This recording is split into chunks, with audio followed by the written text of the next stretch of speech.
nataka nikupe dua ya kukabiliana na madeni au dua ya kulipa madeni.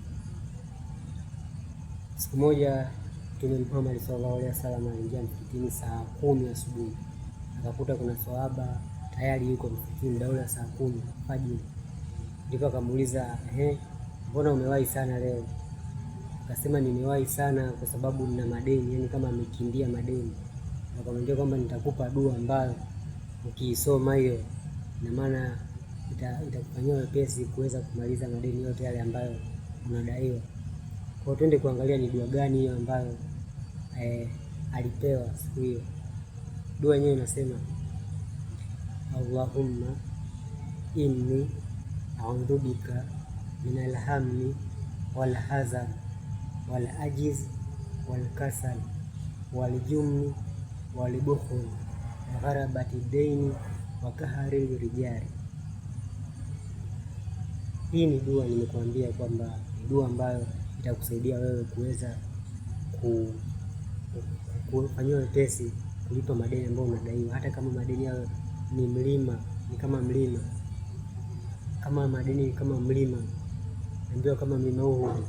Lakini kwa kutumia dua hii basi Mwenyezi Mungu anaenda kufanyia wepesi kwa kutumia dua hii ambayo nakupa. Dua yenyewe ni fupi, unaweza ukaikariri pia.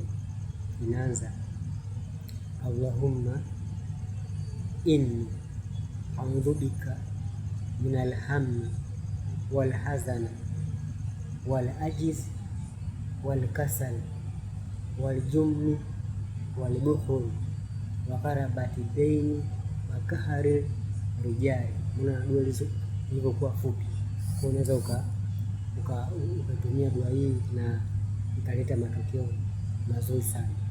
Ndio nikasema hii ni dua ambayo lazima ni share na watu ambao hawajui waweze kuifahamu na kuhifadhi na kuweza kuifanyia kazi, kwa sababu madeni ni kitu ambacho kipo sana na mtu unashikwa na changamoto fulani, inakubidi ufanyaje?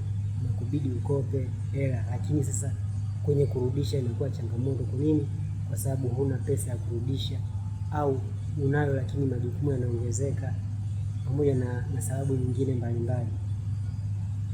Na dua yenyewe hii narudia tena, nimesema dua inasema, Allahumma inni a'udhu bika minal hammi wal hazana wal ajiz wal kasal wal jumni wal bukhul wa gharabati daini wa kahari rijali. Kusema kweli tu mimi mwenyewe hii nimekuwa nikitumia mara kwa mara, kwa sababu mimi nilikuwa naifahamu. Kwa hiyo nimekuwa nikitumia mara kwa mara pale ninapokuwa na madeni. Naweza kuisoma ili iweze kunifanyia pesa, kwa sababu swala la kuwa na pesa ni kitu kingine na swala la kulipa ni kitu kingine, yani vitu viwili tofauti. Kwa sababu kuna baadhi ya watu nakuta hela anayo lakini kulipa inakuwa ngumu. Sawa, mwingine sio kwamba hapendi, lakini tu unakuta kuna sababu tu mbalimbali zinatokea, anakuwa anashindwa kufanyaje, anashindwa kurudisha ile pesa. Kwa hiyo ndio maana hii dua ni muhimu sana. Lakini kuna mwingine ambaye hela anayo lakini kulipa tu yeye ndio kawaida yake, hataki kulipa. Ila sasa hii ni kwa wale ambao anapenda kulipa lakini hana pesa ya kulipa, au anayo lakini unakuta majukumu yanaingilia nao, kuna vitu fulani vinatokea, ameshindwa kufanyaje, kulipa. Kwa hiyo ndio dua. Na hapa mimi narudia mara mwisho, kisha video itakuwa imeisha.